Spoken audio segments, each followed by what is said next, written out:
ஒரு காலத்துல மனிதர்கள் நடக்க கூட தயங்கும் ஒரு காட்டுல இரவுல மட்டும் தோன்றும் ஒரு கோவில் இருந்துச்சு.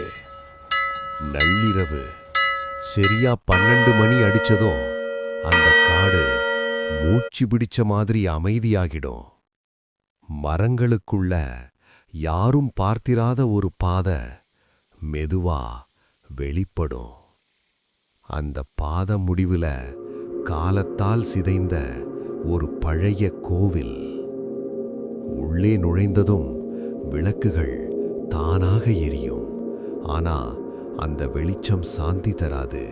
ஏன்னா அந்த வெளிச்சத்துல யாரோ நம்ம பார்த்துக்கிட்டு இருக்கிற மாதிரி உணர்ச்சி வரும். சிலைகளின் கண்கள் மூடியிருக்கல, அவை பார்த்துக்கிட்டே இருந்தது.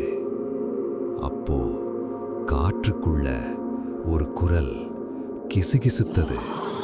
வா. உள்ளே போனவர்கள் சிலர் திரும்ப வந்தார்கள், சிலர் திரும்பவே இல்லை. விடியற்காலையில் அந்த இடத்துல கோவிலும் இல்லை, பாதையும் இல்லை.